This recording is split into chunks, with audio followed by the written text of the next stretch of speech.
So this guy, this is straight out reverse product, reverse power rule.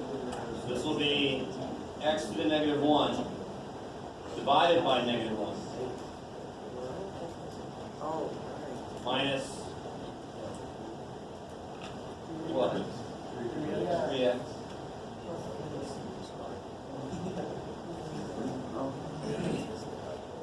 Now if I gave you more information, if I said at x equals 1, it's supposed to be 3, then you can figure out what c was. But without that information, you can't. It could be anything. Now here, be careful. What's the, oh yes? Would you accept like -1 over x? Totally, of course. Because that's what x and negative 1 is. I love it. So you could write this as -1 over x minus 3x over c.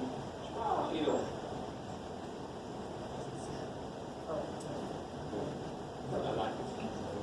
And even make your 3's look like this is a good practice in recognizing what the variable of integration is. So this is not pi x, it's pi t. It's not pi squared over 2. Remember, that's the same problem we have with derivatives. There's a derivative of pi.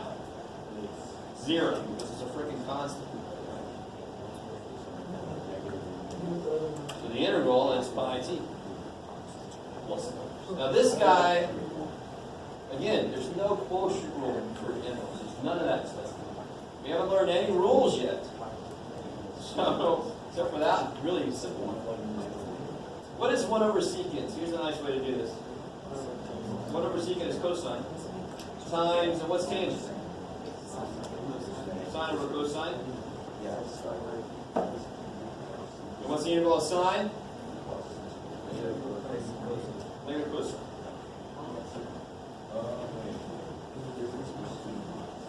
Alright, whichever way you did it, we'll first simplify the inside. Is that right? Yeah.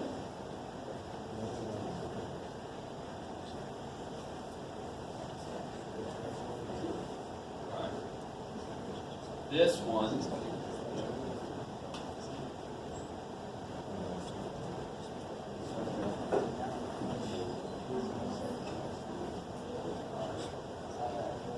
Split it up. Whenever the bottom is a single term, you're allowed to do this. If I would have put a +1 here, oh my God, this would have been unbelievably difficult. That's all I got to do to make this really crazy. I didn't, thank God. Bless you.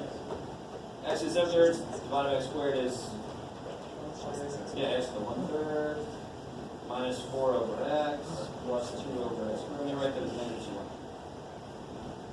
So what's the integral of x to the 1/3? What's the power become? It goes up by 1, right? Shortcut, 1 plus 3 is 4, so it's 4/3. And whenever it's a fractional power and I have to divide by it, I just multiply by the reciprocal. It'll be a 3/4 cell. Why does that make sense? Because if I take a derivative, doesn't that 4/3 come down? Yeah. Times 3/4 is 1, which is what's here. So it makes sense on 2 levels. It's crazy. What's this guy? Integral. That'd be -4 ln of x. Or, absolute value of x. I like it. And then this guy, the power would go to negative 1. And then you divide by -1, so it becomes negative. I like that.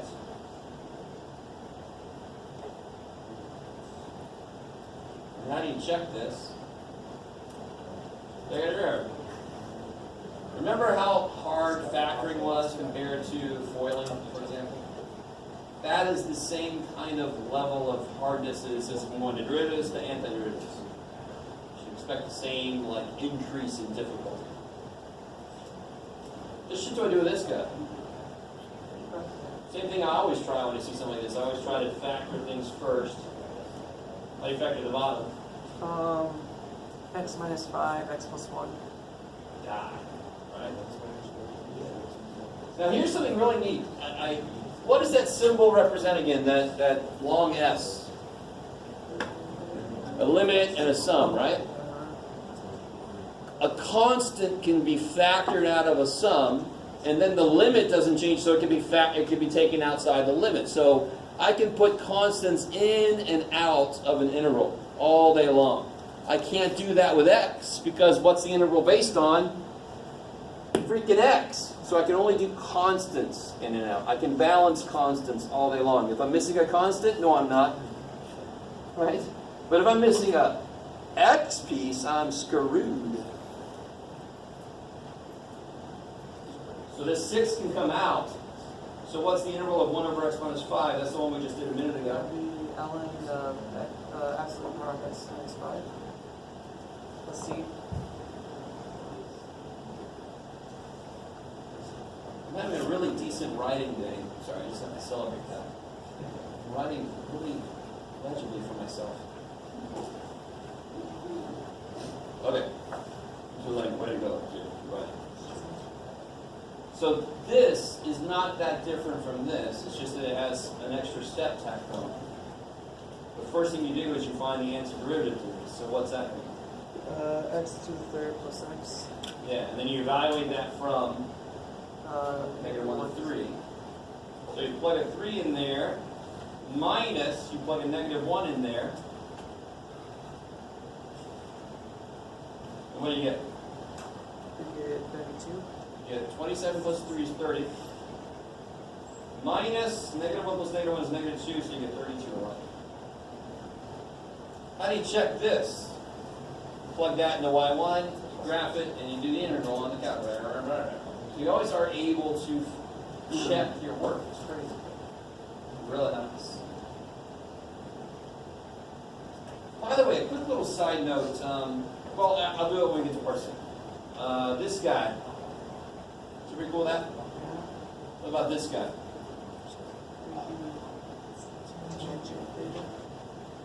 Say again? Tangent. Tangent, good. Tangent, theta. Evaluated from?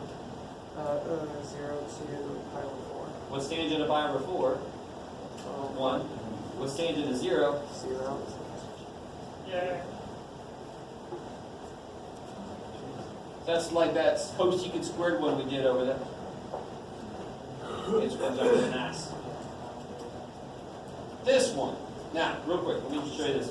If that question would have been this, can anyone tell me what's wrong with this question? No, that's fine. Yes, sir. What fundamentally is that asking for? And It's asking for... no, just one word. What's it asking for? And area. So when I say what does derivative mean, you say slope. No, I love you guys. I love you. What does derivative mean? Slope. What does integral mean? Area. You guys with me? Now that's oversimplifying to a certain degree, but that's fundamentally true. Is that cool? You guys all right? Okay. So this is asking for an area. Is there a place on the graph of that would be freaky considering the range that we're looking at? No. 0. What happens at 0? This function goes to... Yeah, it's really, really undefined. It's really does not exist because it does this kind of thing, right? So that area here would be exceptionally freaky. So integrals only work when the region, the function is continuous across the region that we're integrating. Otherwise, it's what's called an improper integral. And you can learn more about that in Calc 2 if you take it. There are some of those you can do something with. So is this one okay? Why is this one okay? It's all on the negative side. It doesn't cross 0. You don't want to cross 0. In addition. So if you wanted to, you could pull the 2 outside. Right? It doesn't really change things. What's the integral of 1 over x? Yeah, absolute value is important to you now. Evaluated from negative e to negative 1. I heard people making way too much out of this. Absolute value negative 1 is 1. So real quick, what am I doing right here? This is the f of b minus f of a. Is that cool? That's that part of the f top. This is the f. This is this evaluated at negative 1 minus this evaluated at negative e. what's the natural log of 1? Natural log of 1 is 0. And what's natural log of e? 1. So it'll be negative 2.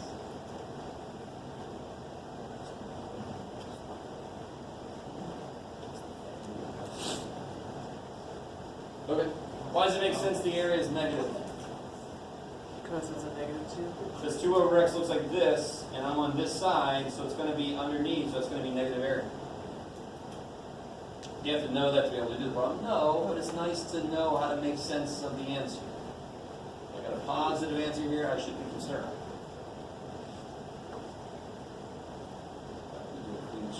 Wow. All right, now, what is the derivative of 7 to the x?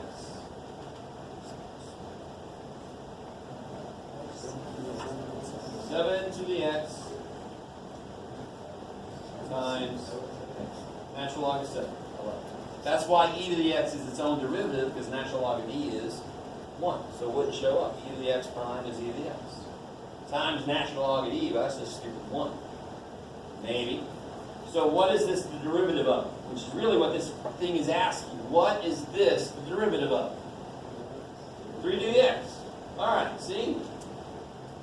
It is an antiderivative fundamentally, so very often you can get the answer by thinking backwards.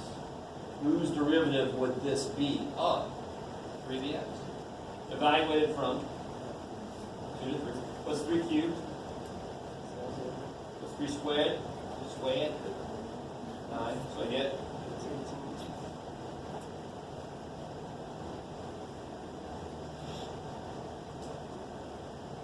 okay. What about this guy? I want his derivative, his antiderivative to be e to the 3t, but what's wrong with that? It's the same thing. Not really the same thing. This one had what it was needing. This one doesn't have what it needs. If I take this guy's derivative, there's going to be a what come down? A 3. Is there a 3? No. So what would have killed the 3 if there was a over 3?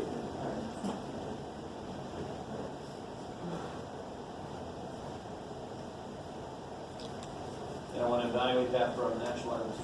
But this one I definitely heard a lot of. Making this way too complicated.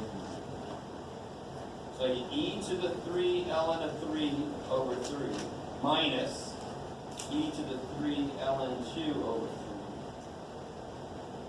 3. There we go. I'm always scared of this question. What can I do with that 3? If only that 3 wasn't there, e and ln want to kill each other. But that 3 is like in the middle there. Come on, guys. Don't do this. So what can I do with that 3? E can lift that 3 up and throw them up there, right? Same thing with this one. And that natural log is like, bring it on. And he's like, okay. 27 divided by 3 is 9. Minus 8 divided by 3. What do I get? 19 over 3. Which is perfectly fine. I mean, this number if you really feel like it. I don't. So again, like I said, if you have trouble with any derivatives, you will automatically have trouble with this because it's all about undoing derivatives. So there was something that came up. This problem is perfect. What am I missing? What's supposed to be here for this to be a pure, true derivative of something? There's supposed to be a 3 here, right? So watch what we really, really do. This is what really is going on. When I have this, just forget about the freaking inputs. What's supposed to be here is a 3. So I want you to really see if you guys really get this. So I can do 1/3 3.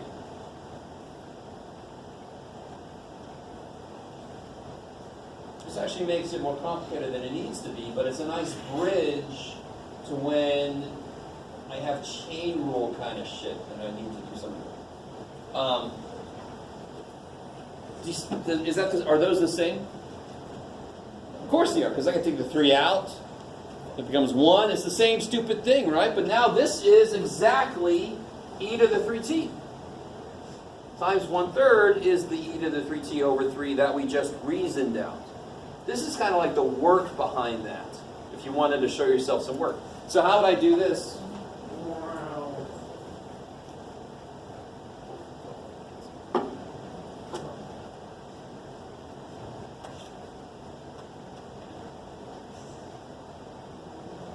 So what's supposed to be here?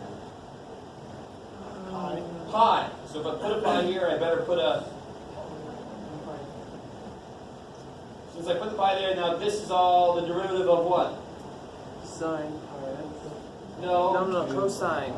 Pi. Almost. Good. Done.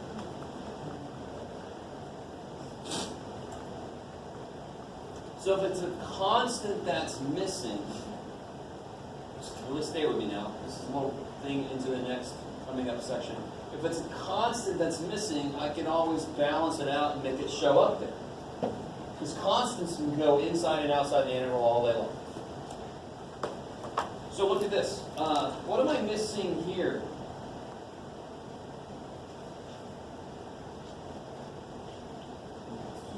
This looks like it wants to be this, right? But it's not this, because this guy's derivative would be what? 2x. Yeah, it would be negative, it would be 2x sine x squared, right?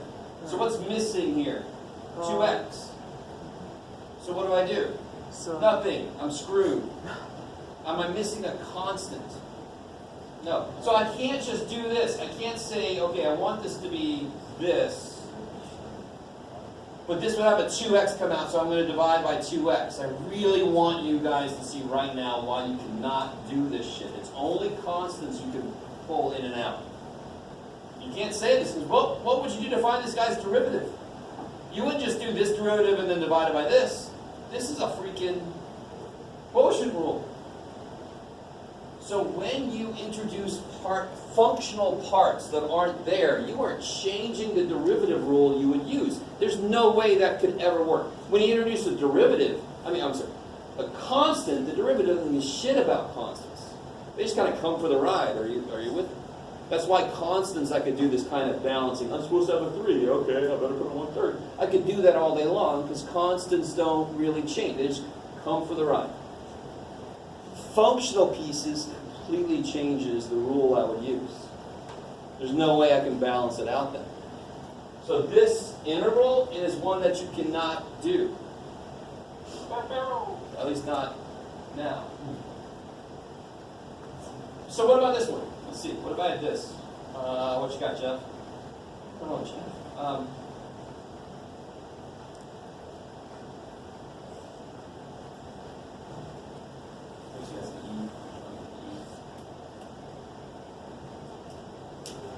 Think about it.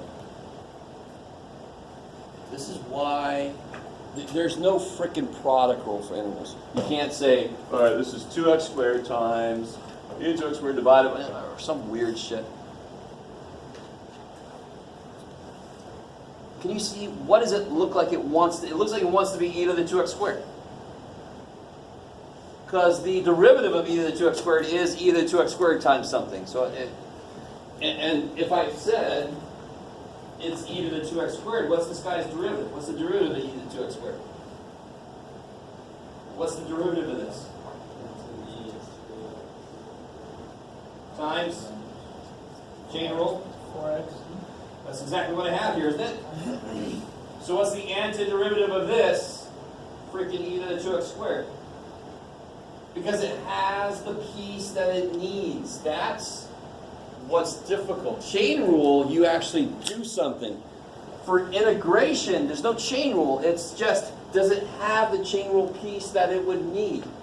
The first one we did, no. So what do? Stop. This one, does it have the chain rule piece it would need? Yes. So what do? Go forward.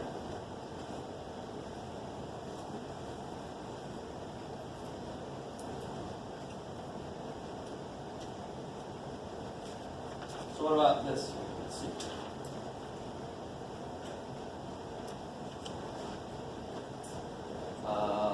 Let's just try this. Right, so and we'll build one of this.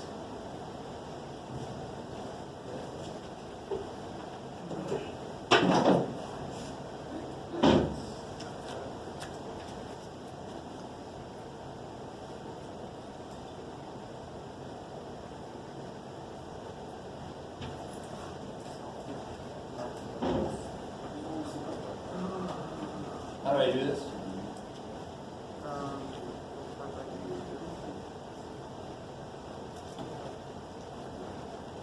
There's nothing too special here, guys. Rewrite square root of x as? 1/2 x, or x to the 1/2, And then the interval is straightforward. 2,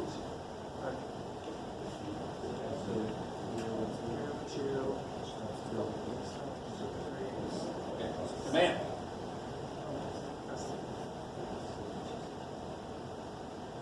So can I do this interval?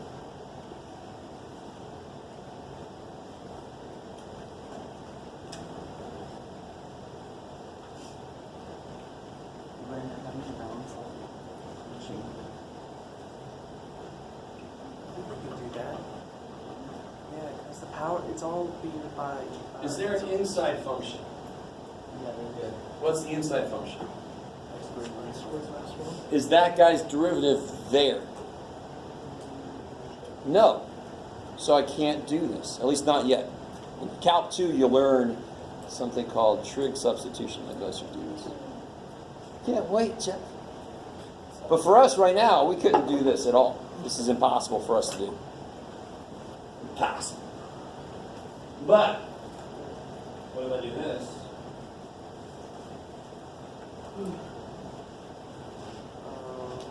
This is almost exactly what I want.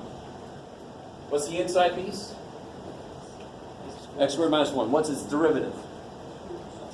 2x. Do you see I have the x there? That's the important, that's the thing I need. Constants, I don't give a shit about at first, really. I don't have the 2. I don't care. I can do this. How do I make a 2 show up here? Why do I need a 2 here? Because this guy's derivative, which would have been the chain rule piece, would have required a 2 to be here, right? All right. So this is, it's not quite this easy yet. This is a little more complicated because it still has that 1/2 power that's going to become the 3/2 power. Right? So you still have to worry about that piece. But this is leading up to this idea. This is kind of cool. Watch this.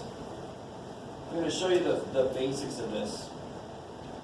Here's the inside piece. Is his derivative in here also? Yes. So this is integration's response to chain rule. And I really hope I built you up to this point where if I don't see the chain rule piece there, I'm screwed. But if I see it, I can do it. So here's what you do. This is called u-substitution. U-sub. Let u equal the inside piece.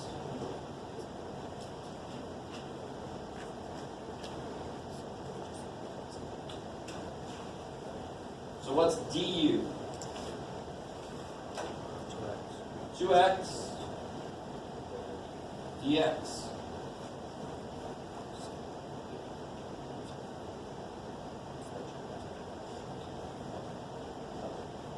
Everybody all right?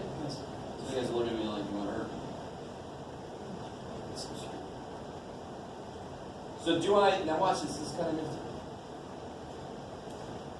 Do I have this in here? I have x dx, don't I? Right? So what am I missing? 2. So how do I make a 2 show up here? So these are the parts I added. Now let me see if you guys get this next step. How important is the variable x generally? If I replace it with t, will you just freak out and say the world is ending? No, who gives a shit, right? X is special just because it's the letter we picked. It could have been, who knows? There's a huge history behind why it's X, but I'll let you guys Google it if you want to. All right, so the idea, the name of it tells you what I'm going to do. U sub. So right now the interval is completely in terms of X. If I can rewrite it so it's completely in terms of U, I can do it and then bring the x's back in. We've seen this idea before, like we're doing factoring of something that's got extra shit inside. I can let this whole shit equal u. And then I can factor the form and then bring it back in. It's the same idea. So from what we've written down, what is 2x dx? du. 2x dx is du. You cannot argue with me because it says so right there. Your chance for argument is passed. How do I rewrite this? So 2x dx is right there. And this is the square root of 2. Good.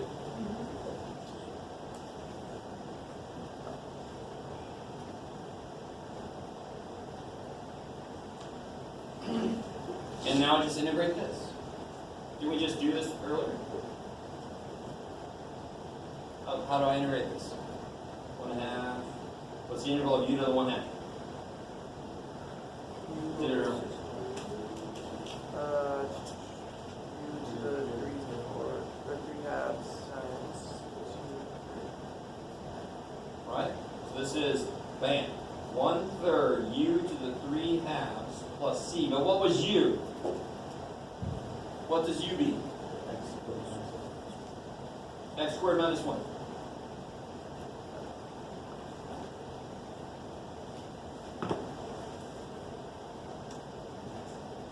Do me a favor, take a minute and take the derivative of this. Take the derivative of this.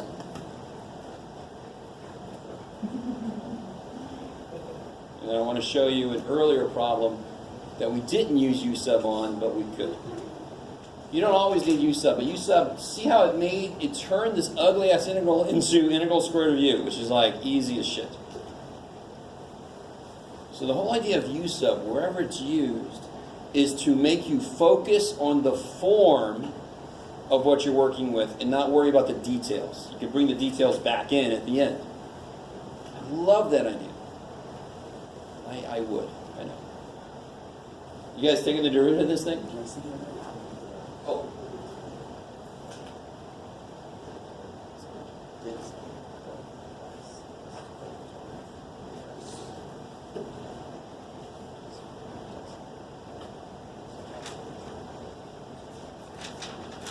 This guy's derivative would be 3/2 to come down, 1/3, x squared minus 1, to the 1/2.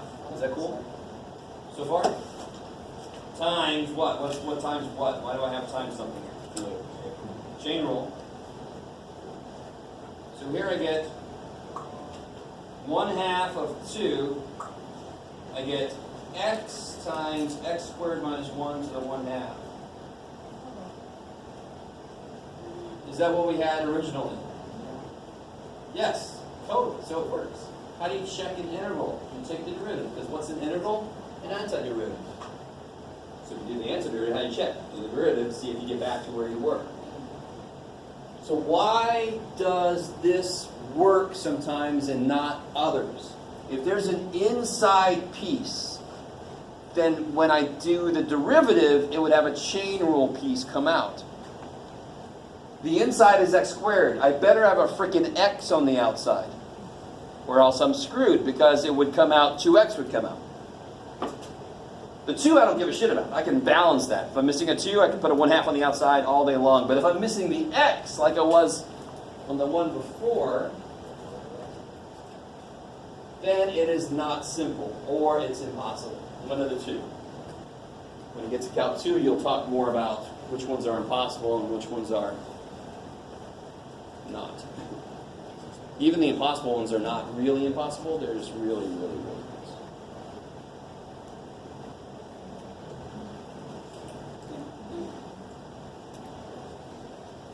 Yeah, let's do another one. Another one. Oh.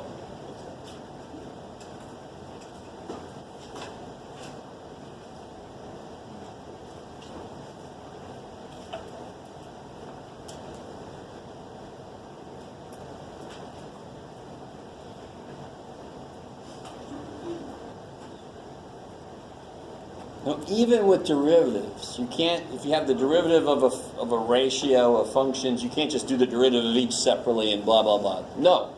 So integrals especially, you can't integrate the top and integrate the bottom. I see that all the damn time. You got to totally let go of that shit. So when I see this, I see the first thing I look for is, the very first thing I look for is it just a straight up nice sine x? No, it's sine natural. Shit, I see an inside function. is the derivative of the function on the inside in there also? Totally. Because what is the derivative of ln x?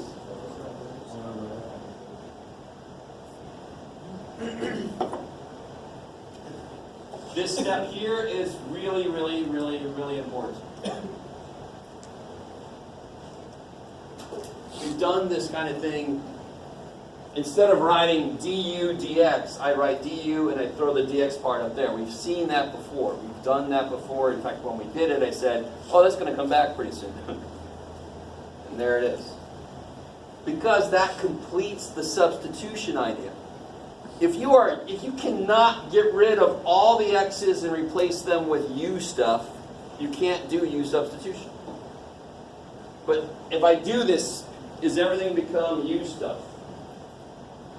So 1 over x dx is here. What does that become? What's 1 over x dx?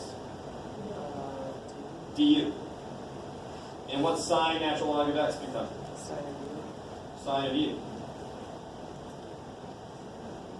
So the beautiful thing about u sub is if you can identify an inside function and the derivative is in there too, you forget all that shit and just do this. Look.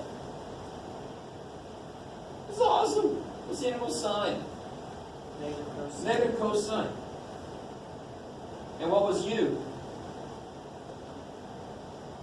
It was ln x. ln x. Done.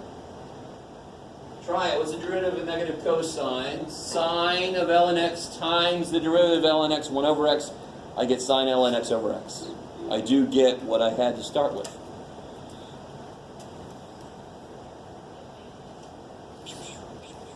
Okay? All right? All right.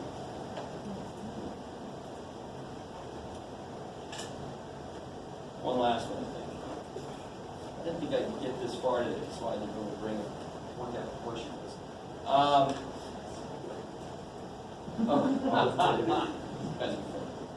You got a worksheet. No, I don't actually. Shit. What was gonna Oh.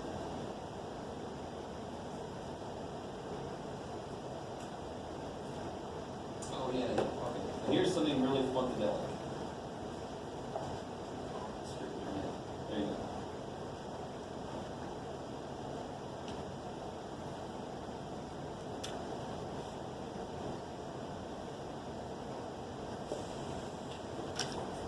Give me a little taste of the flexibility in u-sub, because I think a lot of Calc 1 teachers don't go that extra step. It truly is just, can you substitute everything in terms of x to be in terms of u? So what is the inside function here? And what's outside? X cubed. So is this guy's derivative out there? Yeah, but there's extra shit, right? So let me write this. Stay with me now. So isn't this x squared, the square root of x squared plus 2 times x dx? Can I organize like that? Is that all right? So if I let u equal the inside piece, what's du? 2x. Yeah, so what's missing here?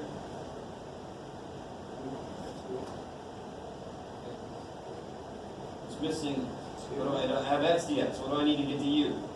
2x dx. So what's missing right here? 2. 2. So I better put a 1/2 on there. Okay.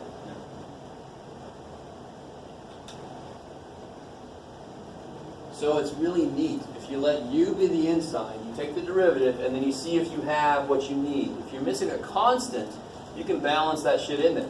Put a 2, I better put a 1/2. So overall, what did I just do? Nothing. It's like what Indiana Jones was trying to do. Of course, he didn't balance the stuff correctly. Boulder, run. Everybody misses arrows. I think they become stormtroopers later. I don't know. That's my theory. All right. Now, so it looks like I can't do shit though. But look here. What is x squared? Solve this for x squared. All right. So let's see. The 1/2 integral. What's x squared? U minus 2. What's x squared plus 2? U. And what's 2x dx? Did I make everything in terms of u now? Yes. I'm going to let you look that over. So I like to show this not just because I want you to know everything you can do with u-sub, but to really hammer home, if you can make everything that involves x involve only u. There can't be any x's left inside. It's got to be pure x becomes pure u. Then you can integrate that piece. And you hope to God what you write in terms of u is easier or possible. So when you look at this, what the shit am I going to do with this? Do I have a product rule for integration? No. But even before we learned product rule, we could do stuff like this with derivatives. This is u to the 1/2, right? Don't I just distribute it? So look what I love this idea. What was inside the square root at the beginning? 2 terms. So I could, and there was only 1 term on the outside. So by the u-substitution, I made this 1 term and this 2. So I can distribute. Power rule, easy shit. Let's see if that's true. Do it. Finish it up. Right? This is u to the 1/2. Distribute it. Try to finish it out.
It's the integral of u to the 3 halves.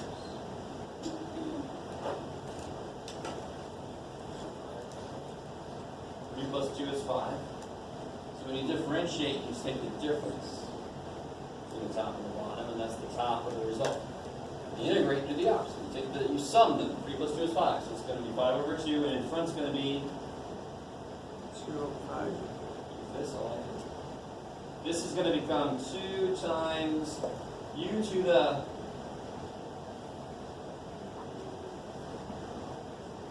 1 plus 2 is 3 over 2. I like it. And this is going to be in front. 2 thirds.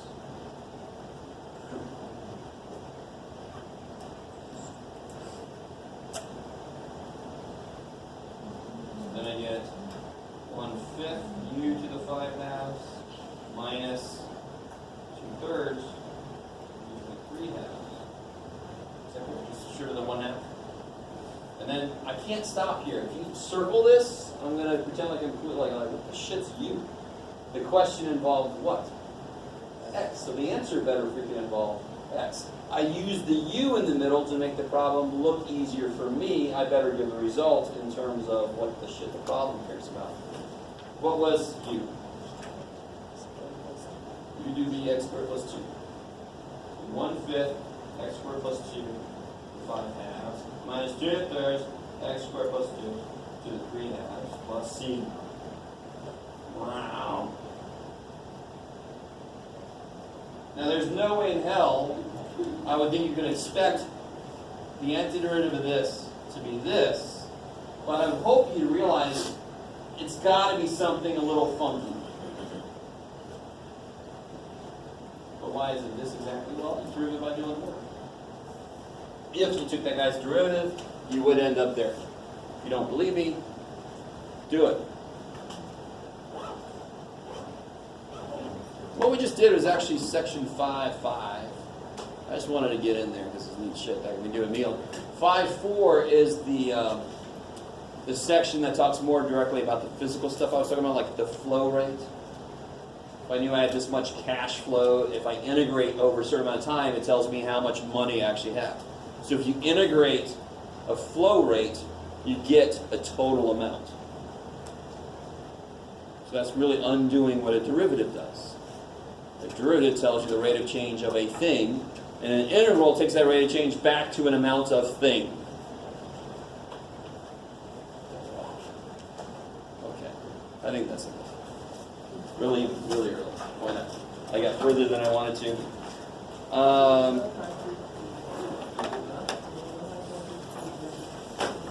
Everybody got this handout, right? Everybody need this handout from the other day?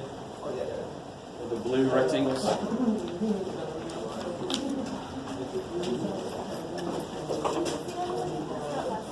Okay.